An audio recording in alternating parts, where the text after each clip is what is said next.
Lalu Nabi bertanya, "Atadruna manil muflis?" Saudara-saudara sekalian, tahu kok siapa yang bangkrut nanti di akhirat? Bangkero imatu ku akhirat. Tahu enggak siapa yang pailit? Ada yang menjawab, yang tidak puasa ya Rasul. Oh, dia puasa Ramadan, Senin Kamis dia lancar. Yang tidak sholat ya Rasul, dia sholat 5 waktu, sunnah-sunnahnya baik. Yang tidak bayar zakat ya Rasul, dia zakat harta dan zakat fitrah. Mungkin yang tidak haji padahal sudah mampu ya Rasul, dia haji bahkan hampir tiap tahun dia umroh. Sahabat lalu heran, kalau begitu siapa yang bangkrut nanti ya Rasul? Nabi menjawab, jarusu wa khati'ur rahim, tetangga yang jahat sama tetangganya dan yang memutuskan persaudaraan. Sahabat heran, kok bisa bangkrut ya Rasul? Dia kan sholat, dia puasa, dia zakat, dia haji. Gimana caranya bisa bangkrut? Nabi lalu menjelaskan, cocok nih. Hablum minallahnya baik, tapi hablum minannasnya rusak. Dia setor pahalanya. Ya Allah, ini sholatku 30 tahun. Datang tetangganya. Tunggu dulu, pernah kata tetangga di perumnas? Nah fitnah kak, katanya anakku yang lurus rambutnya bukan anaknya suamiku, karena suamiku keriting rambutnya. Dia tidak tahu anaknya lurus rambutnya karena sudah direbonding. Gara-gara fitnahnya, saya tinggalkan itu komplek. Saya minta keadilan.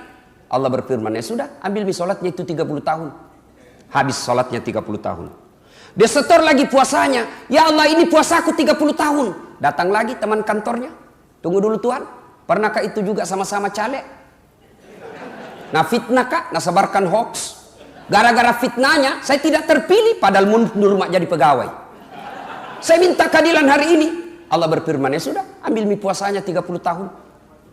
Habis sholat, habis puasa, dia setor lagi zakatnya. Ya Allah, ini zakatku. Datang lagi, tunggu dulu, pernah tahu nggak tetangga di Tok Dopuli? Nah serobot itu tanahku 1 meter, mau kak lawan ki polisi. Sudah nih, pas Rama, setiap tahun banjir rumahku. Kenapa? Setiap hujan ada gotku, nah ambil tanahku. Saya minta keadilan. Allah berfirman, sudah ambil hajinya. Habis amalnya pak. Masih datang orang. Saya juga pernah difitnah. Katanya mobilku hasil korupsi. Gara-gara fitnahnya, saya dipecat. Saya minta keadilan hari ini. Allah berfirman, dia bilang yang tadi banyak amalnya. Tuhan, bagaimana mina habis amalku? Allah lalu berfirman, tidak ada kebatilan yang tidak ada balasannya hari ini. Inilah hari pengadilan seadil-adilnya. Supaya adil, ambil dosanya itu orang 20 tahun. Ambil dosanya 5 tahun, datang lagi, ambil dosanya 2 tahun, ambil dosanya 10 tahun, habis amalnya. Sementara dosanya orang masuk ke dalam dirinya. Inilah yang bangkrut. Kita tidak mau mengalami hal seperti ini, maka kita melakukan halal bihalal di tempat ini. 1 bulan penuh kita menghapus dosa. Rasulullah menginformasikan, man shoma ramadana imanan wahtisaban gupira laku ma taqaddama min zambihi. Siapa yang berpuasa di bulan suci Ramadan, puasa saja, belum tarawih, belum tahajud, Rasulullah memberikan garansi diampuni dosanya yang telah lalu dan yang akan datang. Nah, dengan catatan dosa yang bagaimana diampuni Allah, dosa yang hubungannya kepada Allah. Sementara dosa kepada sesama manusia, dosa kepada pas pampres, dosa kepada menteri, dosa kepada Pak Wagub, dosa kepada anggota DPR, dosa kepada pembantu sopir, belum diampuni sebelum minta maaf sampai bersangkutan. Maka kita berhalal bihalal. Halal bihalal ini bahasa Arab versi Indonesia. Bapak ke Timur Tengah sampai Tuhan tidak dapat ini bahasa halal bihalal. Halal bihalal artinya menghalalkan yang tadinya tidak halal. Bahasa Parisnya si halalakeki. Paris itu Pare-Pare dan sekitarnya. Nah ibu bapak saudara-saudara sekalian, makna terpenting dari halal bihalal adalah ukhuwah. Dari Sabang sampai Merauke saya ceramah halal bihalal. Sebentar malam insya Allah saya di Sukabumi, besok saya di Medan. Sama semua temanya. Halal bihalal menjalin ukhuwah. Nah sekarang poin pertama. Kenapa putus persaudaraan? 1. Sebab putus persaudaraan paling aktual pilpres dan pilcaleg. Sudah mila selesai mi pilpres. Tidak ada mi 01, tidak ada 02. Sekarang yang ada 01 tambah 02 sama dengan 03, Persatuan Indonesia. Sudah mi, jangan mi lagi. Ya, biasa pemilu sebenarnya itu kursi rusak-rusak, bukan calonnya siapa, tim suksesnya dan juru bicaranya. Ah, disinilah hebatnya Pak JK punya juru bicara Hussein Abdullah. Ah, masya Allah. Doa. Dua. Serius Pak. Bapak kita sering lihat di ILC. Bagaimana Pak Hussein Bang Abdullah dengan keahlian komunikasi mampu mematahkan lawan-lawan politik.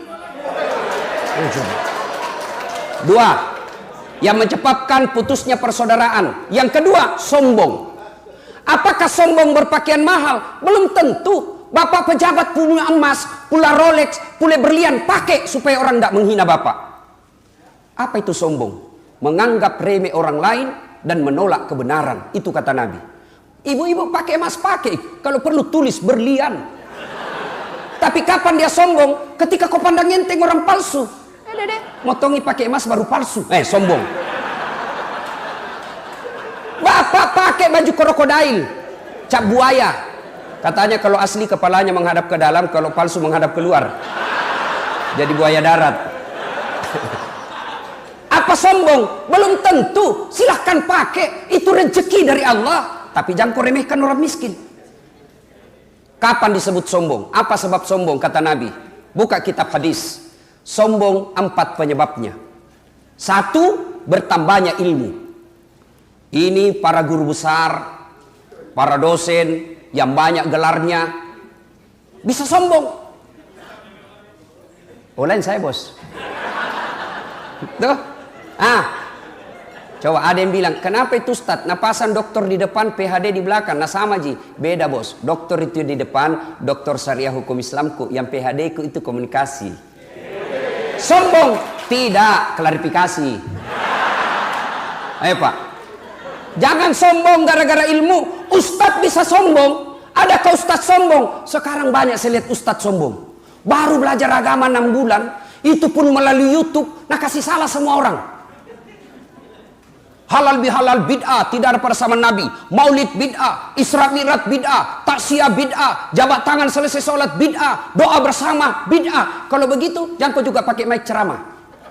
Kenapa? Tidak ada mic pada zaman Nabi. Apa? Ceramah makin tidak pakai mic. Mana mau disampai di sana Pak?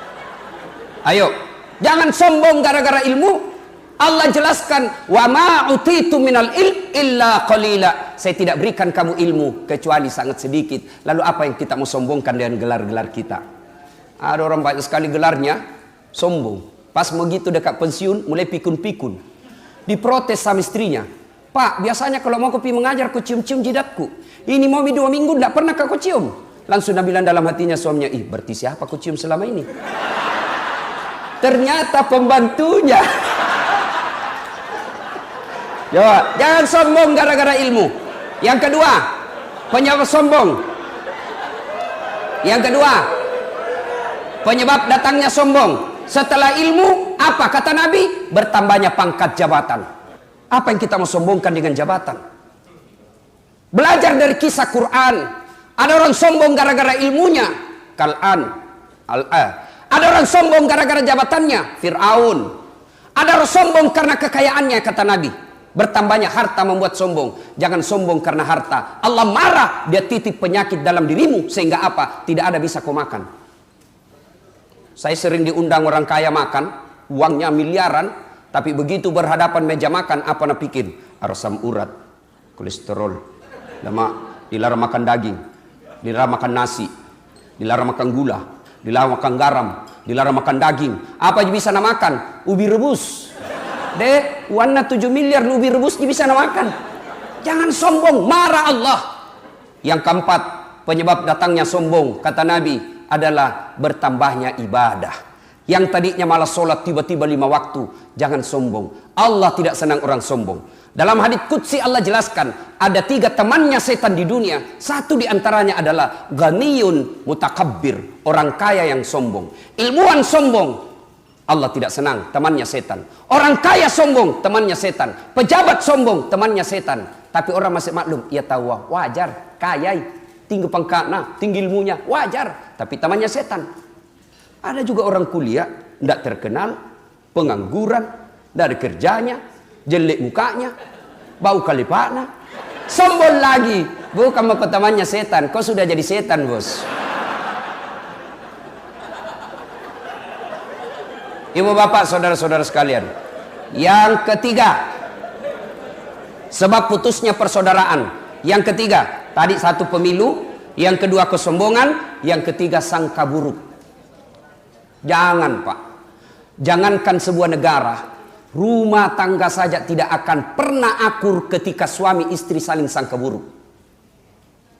Telepon suaminya tidak dijawab, sangka buruk. Telepon istrinya tidak dijawab, sangka buruk, maka tidak akan tenang. Coba kalau ditelepon suami tidak dijawab, oh suamiku lagi sholat duha. Enak perasaan. Tiba-tiba masuk WhatsApp, kulihat suamimu bonceng cewek, jadi nak, sangka baik. Oh, maghrib ki kodong suamiku. Tenang perasaan. Tiba-tiba kita dimutasi, yang tadinya kepala dinas, yang tadinya kita staf dirjen, tiba-tiba non-job, sangka baik. Allah tahu bukan di situ yang terbaik. Saya tamat SMA daftar ke tentara, mau jadi akabri. Tes fisik tidak lulus. Kenapa? Ceper. Temanku lulus waktu itu polisi. Sekarang dia reserse di Sulbar. Pakai baret merah, 1 bunga. Saya lulus pakai baret putih, jadi ustadz. Alhamdulillah dengan baret putih yang saya pakai, mulai baret hitam sampai baret merah, ku caramai kau semua. Apa? Sangka baik, jangan pernah sangka buruk. Ayo, 2013 saya ikut Pilkada Makassar. Kalah, tidak, cuma yang menang lebih banyak suaranya. Ini namanya sangka baik. Jangan pernah sangka buruk. Jangan pernah sangka buruk. Maka demi Allah, tidak ada ketenangan orang yang bersangka buruk. Sangka buruk itu biasanya berlebih-lebihan cara membencinya. Belajar dari Quran. Quran mengajarkan, cintailah sesuatu sekedarnya saja. Karena bisa jadi kau cintai hari ini, justru kau benci besok. Bencilah sesuatu sekedarnya saja, karena bisa jadi yang kau benci hari ini baku baik kau besok. Belajar dari Pilpres Indonesia. Baku lawan-lawan dulu 2014, baku baik lagi. Baku lawan-lawan dulu 2009, baik lagi. Jadi jangan, belajar dari sejarah. Bencilah sesuatu sekedarnya saja, cintai sesuatu sekedarnya saja. Lalu lengkapi dengan informasi Quran. Bisa jadi apa yang menurutmu baik, belum tentu di sisi Allah baik. Dan bisa jadi apa yang menurutmu jelek, belum tentu di sisi Allah jelek. Insya Allah sangka baik menenteramkan perasaan. Berikutnya yang menyebabkan putusnya persaudaraan apa? Serakah, mabu aja, mau nambik semua. Akan ada orang begitu Pak. Barangkali orang tidak lawan kita, tapi lambat laun dia jengkel. Akhirnya apa? Dia tinggalkan. Maka orang yang serakah itu apa yang ada di pikirnya? Selalu hanya duit. Kekayaan itu duit, kekayaan itu deposito, kekayaan itu tambang. Padahal kekayaan kita kata Allah, fi ahsani takwim. Nih badanmu yang paling sempurna. Saya kasih contoh. Adik-adik di sini, mau kira-kira nak kasih Pak JK hadiah iPhone X Max yang 512 giga, pulsana 5 juta. Mau ki? Mau gratis, mau. Tapi begitu dikasih ki langsung tuli. Apa? Mana yang mau tadi? Berarti yang mahal bukan handphone. Yang mahal adalah telinga. Allah kasih kita gratis, tidak perlu bayar. Mau diapa handphone kalau rusak di telinga tak? Halo? Rusak lagi nih HP. Halo? Halo? Bukan HP rusak, telingamu galacca. Coba. Bukan HP yang mahal, bukan seluler yang mahal, tapi yang mahal Allah kasih kita telinga gratis. Tuh ada kamera. Nih, mahal-mahal semua ini kamera. Saya mengajar mata kuliah sinematografi di Unhas. Ini kamera begini mahal Pak. Apa ini kamera yang mahal? Tidak. Bapak biar punya kamera begini harus punya ilmu. Berapa kekuatan megapiksel kamera kita? Berapa kekuatan cahaya? Berapa jarak antara mata kita dengan yang objek yang kita mau ambil gambar? Itu perlu ilmu, perlu duit puluhan juta. Tapi apa itu mahal? Tidak. Apa yang mahal? Allah kasih kita mata. Kameranya namanya retina. Ya. Lensanya namanya pupil, zoom out, zoom in. Dan hebatnya lagi di mata. Begitu kau buka, langsung fokus. Tidak perlu kau putar-putar. Siapa itu? Coba, Allah. Ayo. Dan hebatnya lagi di mata, luar biasa. Ini mata dilengkapi sensor. Dia bisa bedakan mana istri, mana pembantu. Repot kita kalau tidak bisa takut. Maka jangan pernah miskin Pak. Maka Allah dalam Quran surah Ar-Rahman selalu diulang terus. Fabi ayyi ala'i rabbikuma tukatsiban. Nikmat mana lagi yang engkau kupuri? Ada pecinta bola di sini? Banyak. Umumnya lelaki pecinta bola. Apa Ronaldo hebat? Apa Lionel Messi hebat? Bukan. Karena Allah kasih lutut yang bisa bengkok. Mana bisa main bola kalau tidak bisa bengkok, bos? Maka jangan pernah miskin, Pak. Kita ini orang kaya. Mau langsung kaya? Tanya Prof. Idrus Paturusi. Itu ginjal jantung kalau dijual bede tak 2 miliar harganya. Mau langsung ada wan tak 2 miliar jual jantung tak. Allah kasih kita gratis. Coba bayangkan. Maka jangan pernah serakah. Allah kasih kita ini rezeki apa? Kesehatan yang baik.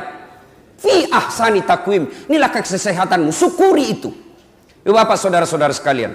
Banyak yang bisa memutuskan persaudaraan tapi waktu terbatas. Sekarang poin ketiga. Apa hebatnya banyak teman? Satu, banyak teman murah rezeki. Saya di Makassar hampir tidak pernah laku uangku. Saya tidak kaya, Pak. Tapi banyak temanku yang kaya. Apa itu? Tangkis, ada aksamahu. Banyak orang kaya. Saya di Makassar hampir tidak pernah laku uangku. Kemana-mana saya, pasti ada bayarkan, Kak.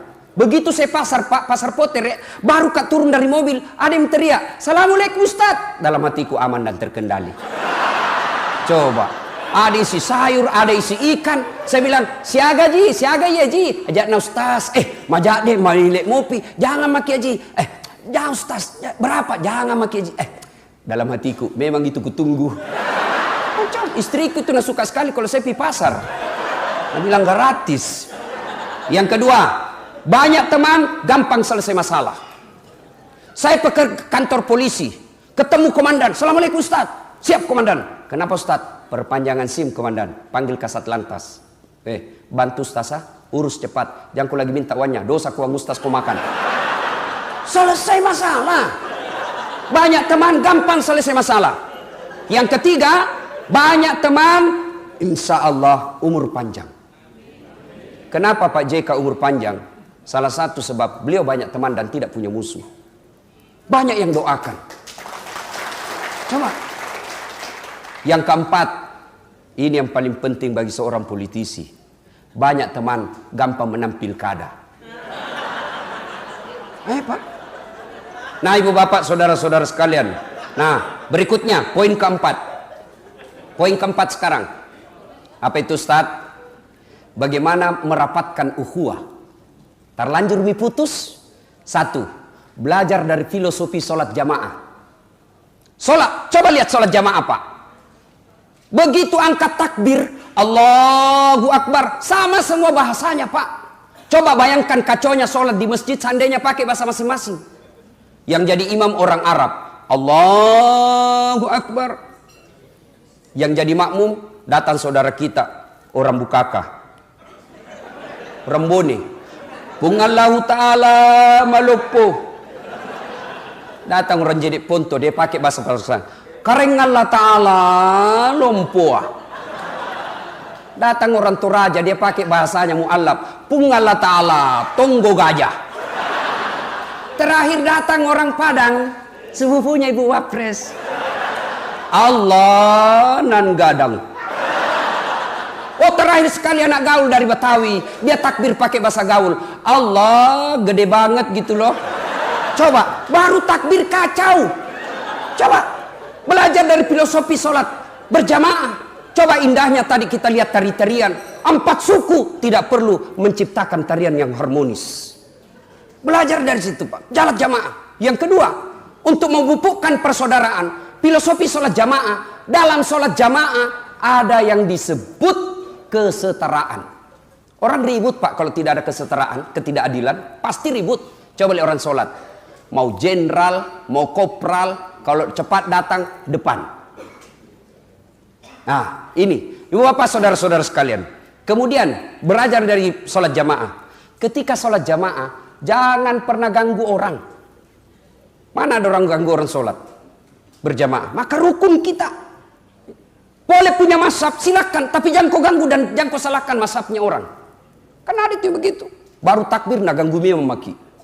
Allah. Kayak baca Al-Fatihah kayak mau nagigit telinga tak. Bismillahirrahmanirrahim. Tidak boleh itu dalam sholat jamaah. Ada memang begitu.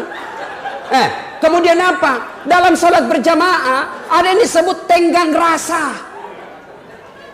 Coba Ketika jamaah, Nabi jelaskan, kalau kau jadi imam, ringkaskan bacaan solatmu. Yang kedua kata Nabi, kalau kau jadi imam, baca yang umumnya orang hafal. Ini banyak tong imam sekarang telekang. Baru ngangkat takbir lama memang nih. Agak aja itu namu akka menibawa bos. Ini boleh takbir lama memang nih. Nanti